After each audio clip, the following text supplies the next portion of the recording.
Okay, everybody, we're back again. So I just come back from the service station and picked up some furnace oil. This is what I do for a living. So custom showers and backsplashes, hardwood floors, Carpenter for 25 years, so lots of little things too. But that's what I basically specialize in now. This is a carport building. It had a canvas on it. The canvas got ruined. Was my stepfather's. He gave me the frame, and I decided to make a tractor shed out of it. That's another YouTube video. I'm going to get on that. We didn't put the bottom piece of the metal on yet because there's a slab that's going in there, and I've framed a form for the slab out of 2x4. I'm going to put a 5-inch, or well, I guess it's a 5-inch slab in there. The frame is setting down on top of the form, the frame kit, and then I wrapped it 2x4. But anyway, I'll show you that on another video. It's got a 7x8 garage door in there that I chopped down and made it 7.5 feet wide instead of 8 feet wide, and it's still 7 feet tall. There's a ceiling in it for storage space. Anyway, like I said, another YouTube video. Coming over here, I'm gonna run in behind the trailer. So this is the building for the furnace room, and that I built. That I haven't put any. This is a portable building, actually. I made it so I can move it because I'm going to be building a house in this corner over here. So that's the whole reason why I'm here doing this. So anyway, what I'm going to do here is I'm going to show you how the system works. And I went down and I got some oil. And I had to prime the system.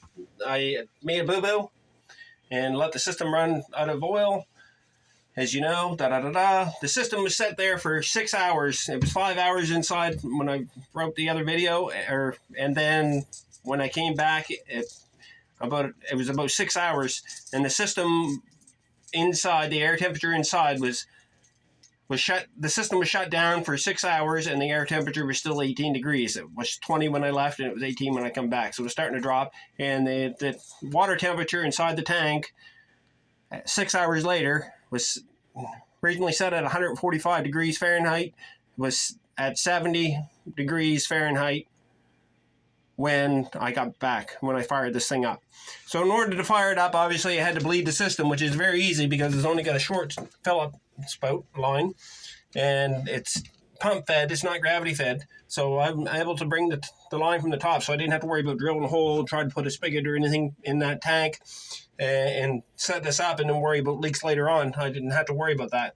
The only thing I have to worry about is to make sure the fittings on the filter are good and tight, and then the fittings on the pump. And then the pump doesn't leak, and there's a breather, or not a breather, but a little fitting there that allows the air to come out. Anyway, mental brain fog right now. Bleeder screw right there. There it is. So at the bottom of the pump.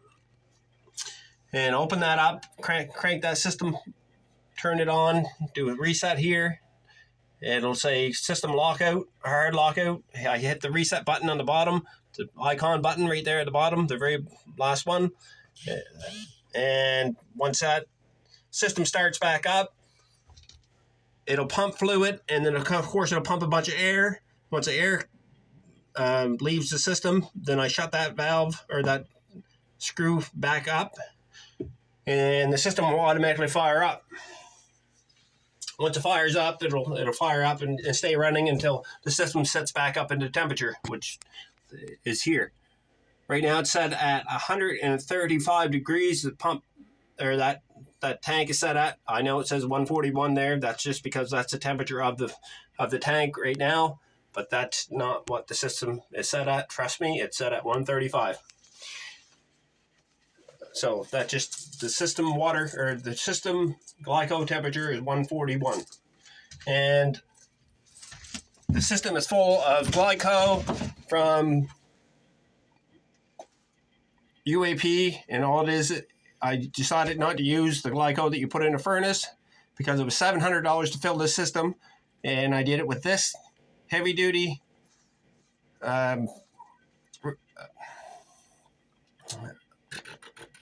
antifreeze from heavy duty trucks and stuff from UAP at $18 a gallon, something like that. I don't know what it was. And I bought 40 gallons of it. It worked out to 300 and change for the whole entire system to be filled. So almost half of what glyco was worth. So, and it worked the same. It's set up for minus 37. Minus 37, it'll gel. But if the system's not working at all, it'll just sit there and gel in the lines. It will not freeze the lines and burst any copper in the line. So how the system works is I filled it up from the fill-up valve over here at the top and isolated it. So I shut this red valve off, and then I shut a valve off here at the bottom of the tank. It comes down. I move that coffee cup out of the way there. Bang, that's gone. It comes down. The fill-up spout filled the 36 gallons in here, and it comes across this line, and I shut this valve off, and that isolates the tank. So until there's a transfer pump that was set up to this, until I get the 36 gallons in here, I know when it was full, when no air left into it. Wasn't trying to push air through the system and trying to feed it out through the bleeder valve here. I wasn't trying to do that. There was no point in doing that. If you do that, it takes forever to get it out. I made it so I can mechanically work around that by valves and shutoffs. So isolate the system. I shut this valve off, filled this up until I seen water. I had a hose from here down into the bucket till I seen the glyco, not the water, because there's no water in the system, the glyco come in, or the antifreeze, into there with no air. Then I shut that valve off. And then what I did with that is then I reopened this valve. So the water would come through, or the glycol would come through the manifold, and then I isolated these valves. Shut them all off. And then I'd fill one loop at a time. And what that did is it pushed the air out of each loop at a time. So I wasn't trying to fight air, push the air from one loop and put it into the other and then push the whole system. And it's hard on the pump. It's hard on the transfer pump. It's hard on, takes forever to push the air out that way, and there's no point. So at this point, what I did is I took the hose that I had sitting from here to this valve, to this shutoff, or this water faucet, and I put it up to this one. And then this was still shut down and turned off, so the water cannot come through the system.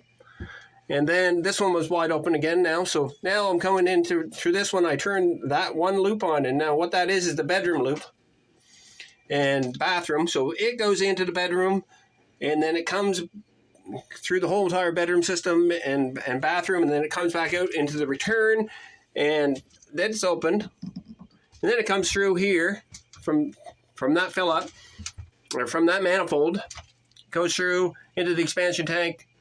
That's got a bladder in it. It doesn't fill up full of glyco. There's a bladder in there that keeps air. And I think it's like 12 PSI. That's what's in it.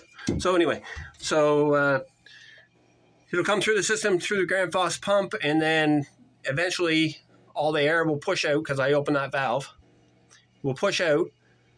And when I get a good clear fluid, come down into the bucket again, which the transfer pump is pumping out back in, so the air will release out of the bucket.